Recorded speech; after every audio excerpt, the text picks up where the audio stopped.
Welcome to the Liquidity Event, a show about all things personal finance with a laser focus on taxes, financial independence, and equity compensation. Hosted by AJ and Shane of Brooklyn FI, each episode will focus on a personal finance topic, some driven by news headlines and sometimes driven by listener questions. And sometimes you'll just get two money nerds rambling about what they think is interesting. Just a quick note before we get started, this podcast is for informational purposes only and should not be considered tax or investment advice. Hello, and welcome to the Liquidity Event. I am your host, Allie Jane Akers. And I'm John Owens, filling in for Shane this week. And this is episode 151, being recorded on July 9th, airing on July 11th. A quick reminder for you listeners, we will answer your questions live on the pod if you leave us a message. You can disguise your voice, use a fake name if you're shy. That link is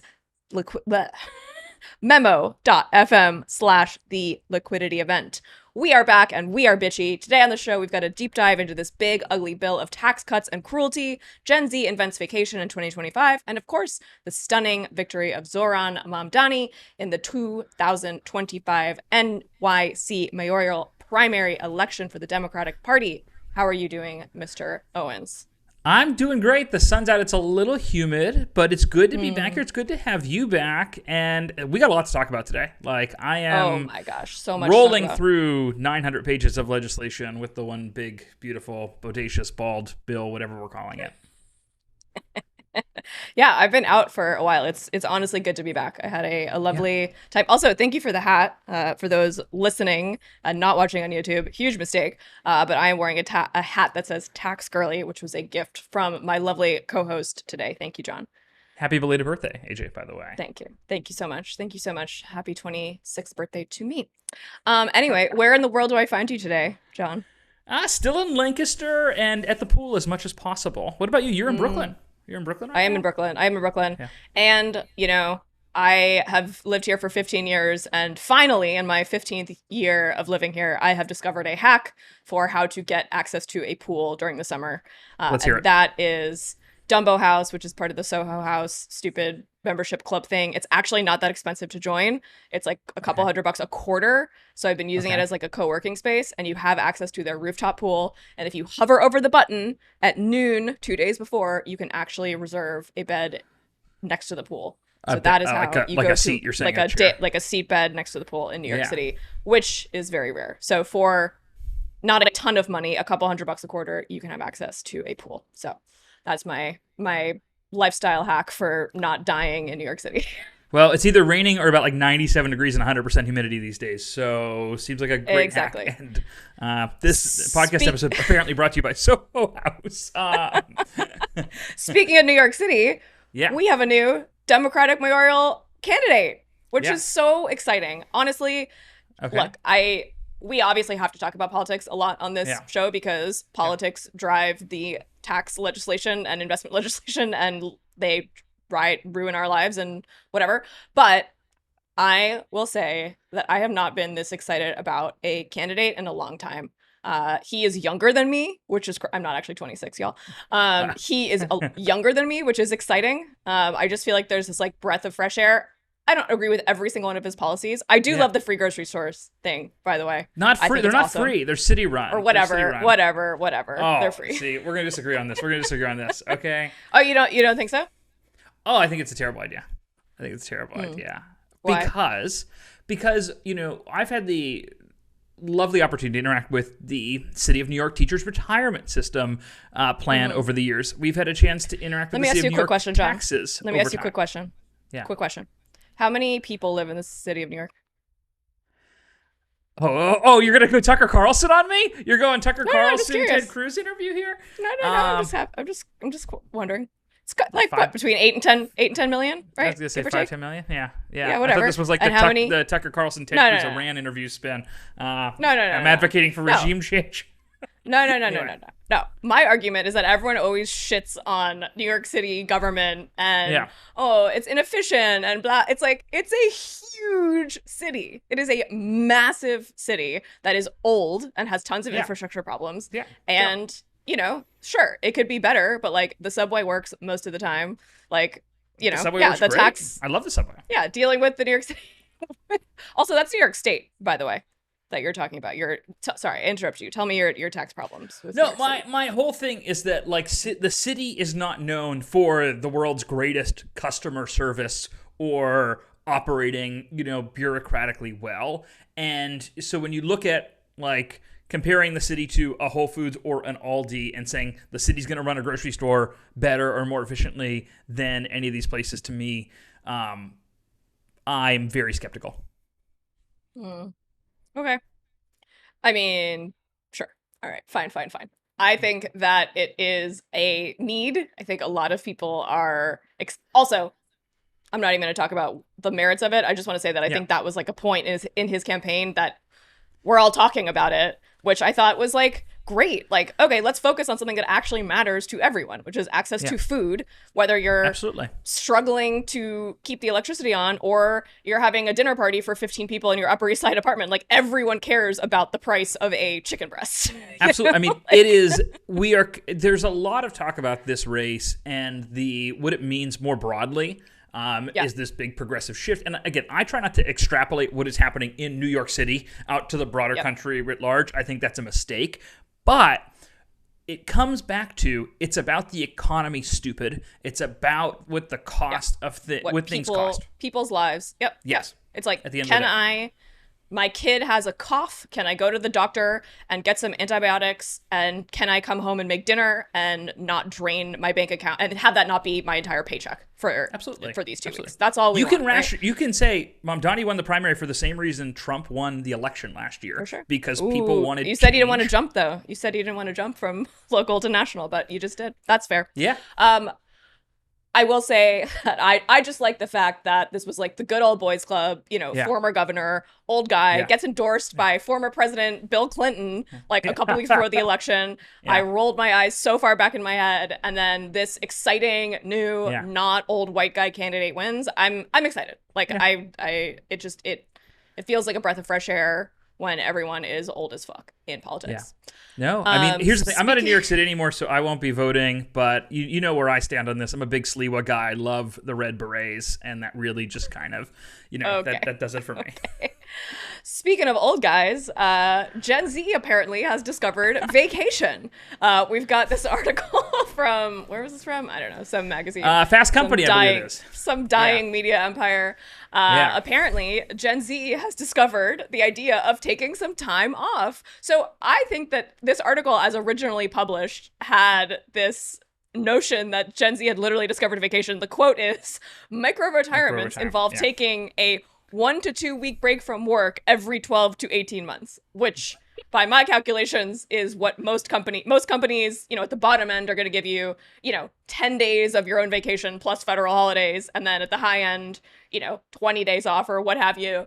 But the article was then edited to qualify what they actually meant by mini retirements. So what they actually meant was taking significant unpaid time off from your job when you're young to refresh and re-energize.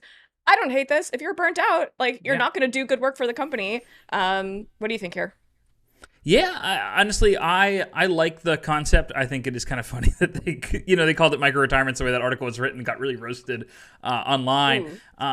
But AJ, I mean, I did this. If you remember 5 years ago this summer, you guys wanted me to start at Brooklyn FI in June.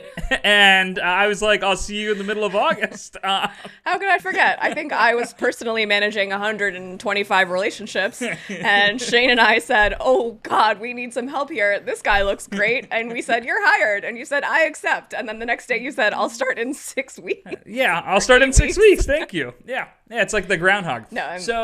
But I do think that this makes a lot of sense. And I'm very curious to see how employers shift more towards offering sabbaticals to long-tenured employees. There's this notion with millennials that we change jobs frequently. And I think that's shifting in the last couple of years post-pandemic, where everybody was kind of changing jobs during that 2020 phase.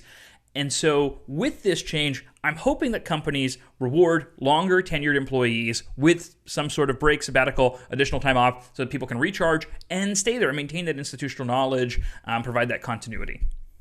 For sure. And I think a lot of people leave their job because they're burnt out. So what if there's a new world where you go to your boss and you say, look, I'm burnt out.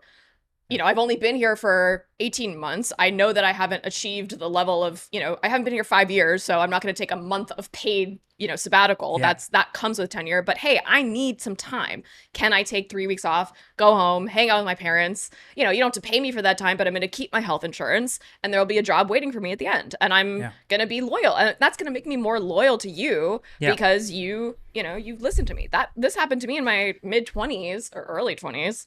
I went through a really bad breakup. I was like, I gotta get the fuck out of here. And my employer was like, okay, you can go work from our London office for a month. And I did. And it kept me there for another 4.5 years. And I was like, I gotta get out of here. And I was like ready to leave because I was at such a bad place. Now people have like real reasons for sharing. My reason was silly and stupid, but I was in a bad place. Anyway, what else do we have here? Speaking of being in a bad place, I don't know where I found this story. This is in Czechoslovakia, by the way, I believe. This is okay. The Czech Republic. Czech the headline, I don't know. I just thought Czechoslovakia. What is it, 1988? Sorry. John needs a little history lesson here. Anyway, my ancestors are from there. It's okay. Right. Beavers build planned dams in protected landscape while, what's the title here? While officials are still seeking permits. So this tiny municipality somewhere in the Czech Republic, they were going back and forth. There was lots of bureaucracy and red tape about building this dam to redirect this stream or whatever. And while they were waiting for the permits to clear, some beavers moved in and just built the damn thing. Yeah. This is great. I think we need to get them on the housing crisis. I think we need to get them working on so many things. I think we should get beavers in charge of building the grocery stores, right? In New York City. That can keep the cost lower. And so then it might be cheaper or more efficient. There'll be sustainable materials. It really checks all the boxes for the progressive agenda. Anyway, I just thought that was funny. Okay, let's get to the big meat of today's episode. John, you have been posting up a storm about this. Yes. We have a big, beautiful bill. The thing about tax law as a tax profession, as a self-described tax girly, and you're kind of a tax girly too. I'll put you in that category. Thank you. We follow the headlines closely and we hear all these things. We hear this is in the bill, this is not in the bill. And these bills are thousands of pages long, right? So no one's actually, no, not no one. There are people actually reading them. I don't think anyone who's voting on them are actually reading them. But nobody in Congress is. No one in Congress is actually reading them. But the smart people who do the analysis that we then, digest and read and make our own strategies and decisions based on that analysis. Yeah. Like, to me, it's so like you and I are we're texting and oh, it's what's in it? Like, did this pass? But now we finally, as of 8 days ago, have a bill that is passed.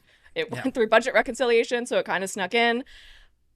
Just in 40 seconds or less, John, what does this mean for your typical Brooklyn FI client? Typical Brooklyn FI client gives us more certainty on the planning front around where tax rates are going to go. If you're a really high earner who itemizes your deductions, your taxes are likely going to go up a little bit starting next year. If you're making below $500,000, your taxes might actually go down because of the enhanced state and local tax deduction. And so that's the TLDR. It gets very nuanced with equity comp planning when it comes to option exercises and strategy there in charitable gifting, but overall more tax certainty for a lot of folks, which is helpful. Yeah. What about, to me, one of the biggest headlines for our New York City and clients and our San Francisco clients and our LA clients is an increase in the SALT cap. It used to be $10,000. Now it's $40,000. I think that is going to help out a lot of folks who are still in those high tax areas.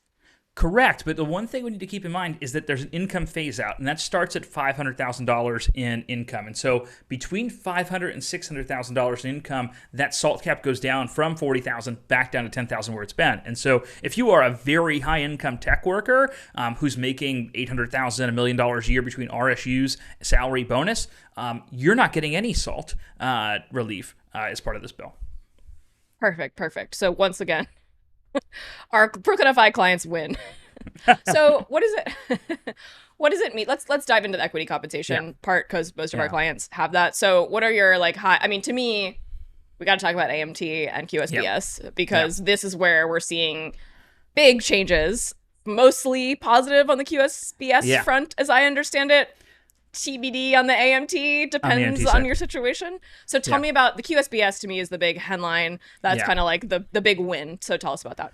Yeah, so huge changes to qualified small business stock. We did an episode on QSBS back a few months ago with Christopher Carahale, an attorney on that. So if you're not sure what QSBS is, go back and listen to that episode. But ultimately, but TLDR, you make an investment in a company when it's young, a startup, you're taking that risk. So you're rewarded with basically tax-free income, long-term capital gains, if you've held the stock for enough time. So tell us about QSBS. So yes, and so there have been a few big changes there. First of all, they're bumping the maximum QSBS tax-free amount up from 10 million to 15 million, which is a big leap for how much you can have in terms of tax-free gains. That's one piece. Second piece is they're phasing in that tax-free exclusion. So it had been, you got to hold this stock for 5 years in order to get a tax break. Now they're saying as long as you hold it 3 years, you can get a partial amount. 4 years, you get a little bit more. 5 years, you get the full exclusion.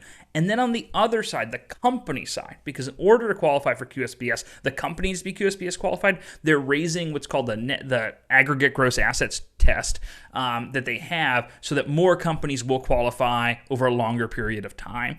And so overall, there's some really cool discussions that are starting to happen around entity creation. What type of structure do I want to have for my business if we're looking at a shorter holding period for tax-free gains or partial tax-free gains and a bigger dollar amount as to how much could be excluded? Yeah, super valuable. Do you think that the folks who are drafting this bill listened to the liquidity event episode where Shane and I were talking about how there's no liquidity for private equity and other investors because it's taking too long, and QSBS is a big driver of that? So do you think that they listened to that episode and then made this change? I think that there's tons of Republicans in Congress that listen into the Liquidity Event podcast every week. I think that's probably our entire base. No, QSBS. I love this. I think this is a big win for. 5 years is a long time, especially if you're in a job you don't like. You know, a lot of people start as early employees and then have a falling out with the founder or their manager, and they're literally stuck holding the stock and they want to get rid of it and they don't want to be a part of it, or they don't like where the company's going. So this is a great way to get that liquidity and still have that tax-free gain. Well, and I think this is almost a symptom of the fact that there has been there's been a lack of movement in private markets for the last few years. A lot of the dry powder went away or stayed on the sidelines, and I think we're going to see some turbocharged M&A activity, the IPO market starting to come back, and this timeline piece of it will certainly help. Yeah, I mean, there's been a ton of S1s filed in the past couple of weeks. Yeah. I'm excited about the Figma IPO. Very intrigued by Figma. Personally. We've been watching this Figma for how long? Just taking a look. I remember when the Adobe deal was going through. Yeah. And then the tender, and now this. And so, I'm excited for the folks at Figma. We've got clients there. Really happy for them, and hope things work out well. Yeah, if you're at Figma, call up your tax girly over here, because we've got strategies. We've got strategies for days. Speaking of strategies, so lots of stuff in here for kids, right? Everyone's got kids. I don't know what the statistics are. A lot of people have kids. A lot of people have kids. A lot of people have kids. No one on this podcast has kids at this moment. What does this mean for parents of young children?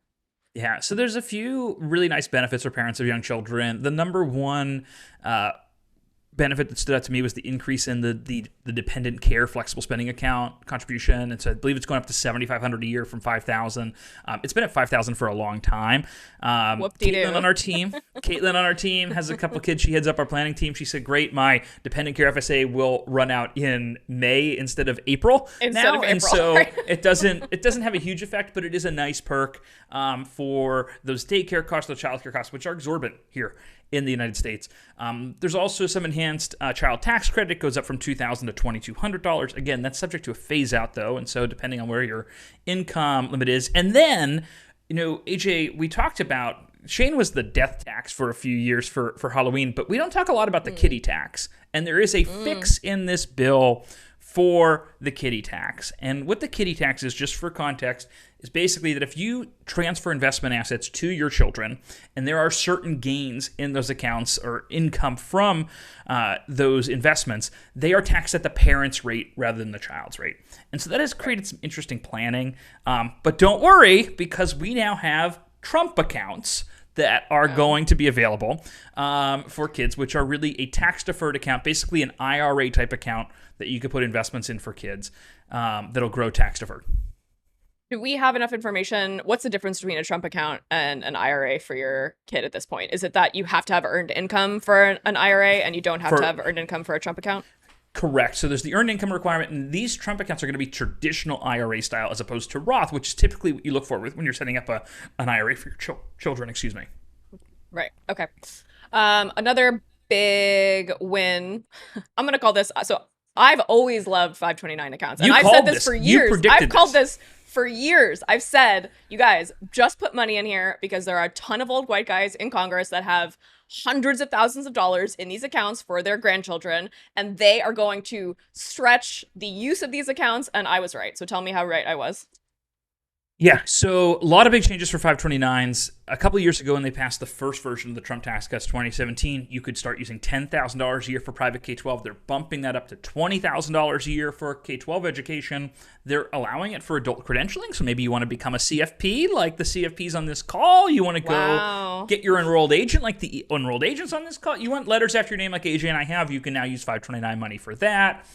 So they've really broadened what you can spend the money on. And the K-12 piece has also been expanded to ancillary costs like laptops, program supplies, that sort of thing, which had not been the case before. Yeah. So, I mean, I love I put money in 529s even though I don't have children.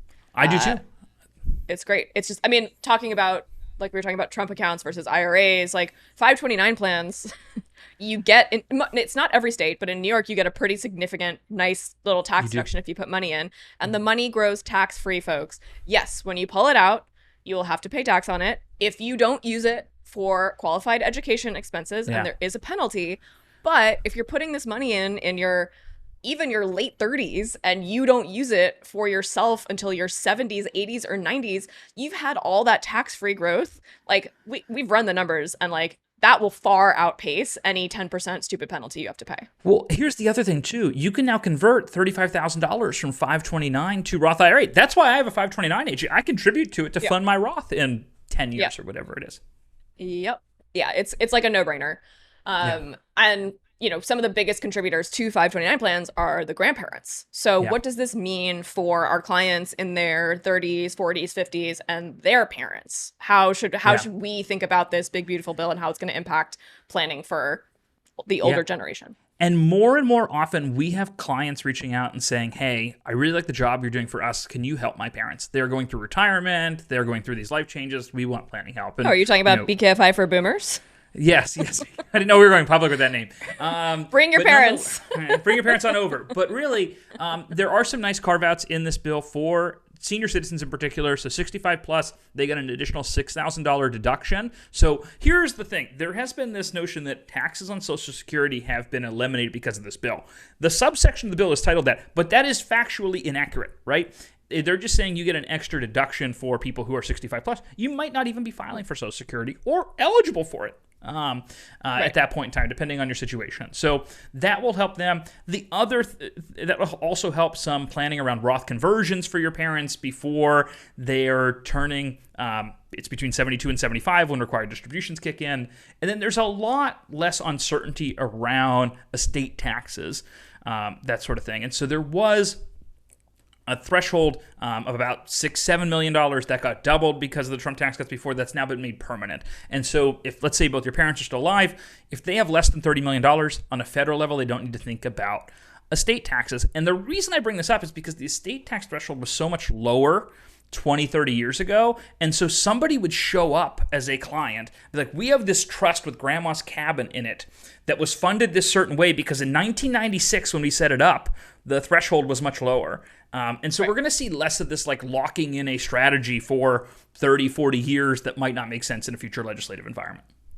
Which is why it's so interesting at Brooklyn FI to be planners for people who are in their high earning years, right? Because most of the textbook or more interesting cutting edge estate planning strategies are for people who are at the age of 65 plus, who have frankly fewer years to go. And there's more certainty the older you get, right? Because you're just gonna live less, right? So doing a financial plan for a 35-year-old to $20 million is very different for a financial plan for a 75-year-old to $20 million. So just the strategies and this bill, I mean, that's what we're talking about today. Like, our whole tax and planning teams have just spent the past 2 weeks just like poring over all the analysis and being like, coming up with strategies for our clients. And look, everyone's different. And I mean, as we're barely scratching the surface in this 30-minute episode of all the stuff that's in this bill.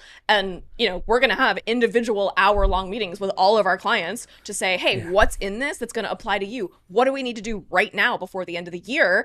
Because this is our last chance to execute strategies under the tax law that we know before it all changes.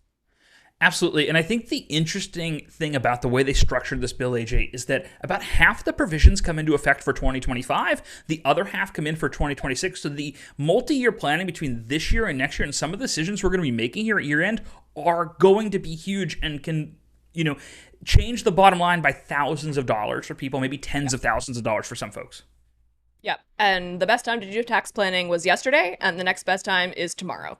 So like, let's not wait till the end of the year. I know a lot of you will, and that's okay.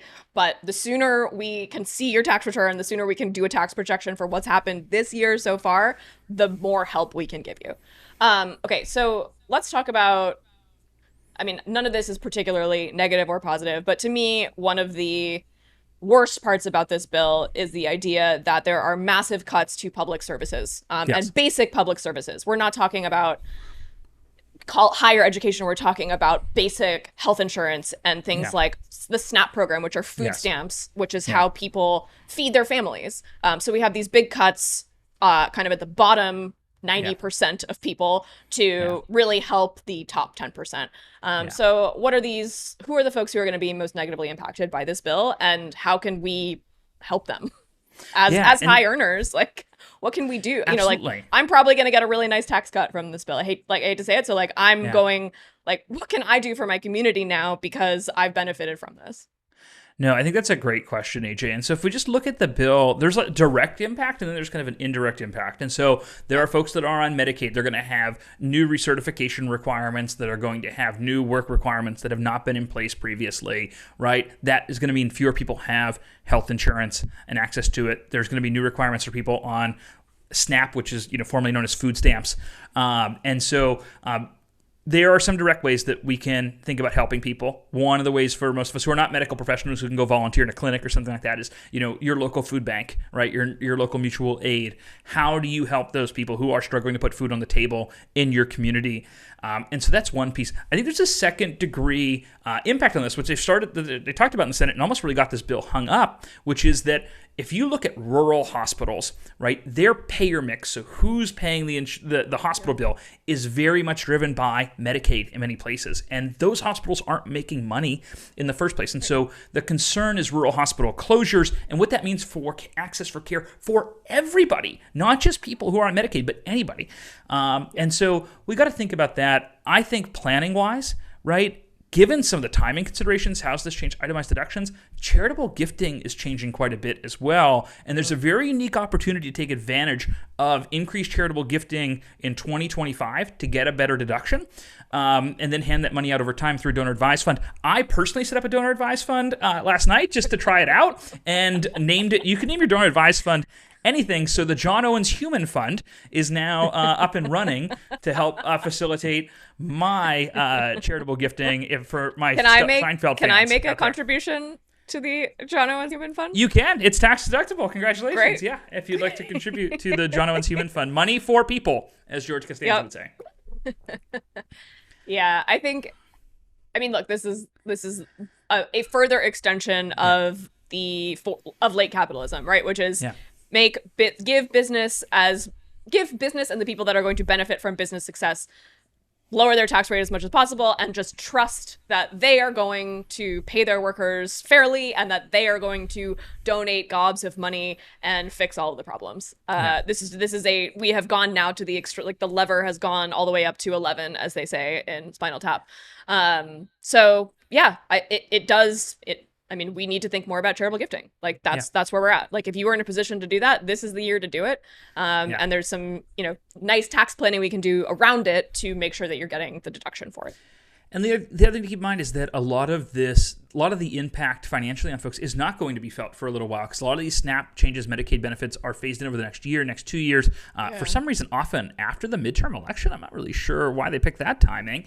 So this is going to be a long-term issue that requires creative thinking, that requires benevolence, and requires folks who are in more fortunate situations to help out folks and help lift people up. And I don't know, this trickle-down economic experiment has been going on for a very long time now, and Congress leaned into it even harder last week when they passed this. You hate to see it. I really, makes me sad. Okay, let's not end on a super depressing note. Give me something that you love in this bill that's going to help our clients out.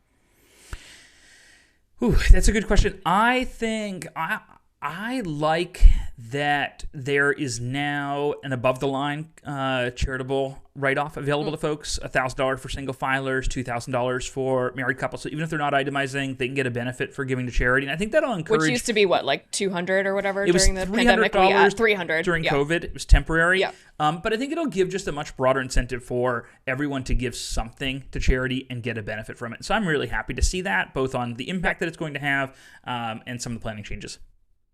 Awesome. Love to see it. We did have a listener question that I just want to get to really quickly because it's quick, which is, how do I find an accountant? I'm a small business owner running a YouTube-based S-Corp doing around $400,000 a year in revenue. I'm looking for a highly reliable accountant who can help with bookkeeping, S-Corp tax filing, quarterly estimates, proactive tax planning. Accuracy is a top priority. I'm looking for someone who gets it and doesn't miss deadlines. Ideally, someone who offers monthly or quarterly packages so everything stays organized and compliant year-round. I've got good news for you, listener. The answer to your question is literally any accountant will do just fine. But the problem is that people have this association with how much accounting should cost. If you ask someone over the age of 40 how much it should cost to get your taxes done, they'll say, what, $200 or $300? Yeah. Which is not enough money. I don't think this situation to me, John, is not that complicated. It's an S-Corp. We got to run some payroll. There's quarterly estimates. You need some advice here. Literally any accountant who has a monthly subscription package is gonna be good for you. Well, that's the thing. Well, but let's take a step back here. This is where it gets more complicated, because not every accountant has a monthly subscription process. So many of them are transactional based. So many of them are not paid to do planning. So many of them have not raised their fees, so they have too many clients and aren't going to be able to do the quarterly tax reminder, the tax projections, that sort of thing. And so I push back. I think there are very few accountants that fit exactly what this guy wants and are going to execute it in the way that he wants it. So I disagree with some of the comments on Reddit. And I think our team would do a great job with it, though. If he's looking for wealth management as part of it. I agree. I mean, look, I think how do you find a professional to fit your needs? Like, this person knows their needs pretty well. So if I were this person, I would just literally take that question and just send it to 15 accountants they find on Yelp and say, can you do this? That's the discovery call. Like, can you promise me these things and how much is it going to cost? And I think there's a lot of the miscommunication between clients and the financial professionals, whether it's investment manager, financial planner, accountant. It's just expectations, right? It's like, if the professional doesn't say here's what you're going to get and the client doesn't say here's what I want, and that is mismatched from the beginning, the relationship's never going to work. So be as transparent. You as the client, be like, this is what I want and this is what I need. And I love when a prospect comes in and they're like, these are the 5 things I need. And I can be like, can do that, can do that, can do that. In-person meetings, sorry, can't do that. Does Zoom work for you? I'll see you twice a year at our parties. So anyway, but thanks one so much last thing, folks. I want to just, one thing that came up with that. The question is not, can you do this? The question is, do you do this? Right? Don't ask somebody if they can do it. Ask them if they're already doing it for other people. Have you done and they this can before? Deliver it. Yes, consistently for you. Tell me 2 times you've done this before. Great point. Bingo. All right, folks. Thanks so much for listening. We are back. Shane and I will be back next week for a regular episode. Email us your financial problems at liquidityevent@brooklynfi.com. Leave us a voicemail at memo.fm/liquidityevent. We will play it on the air. And finally, Stans can leave us a review, like our Instagram.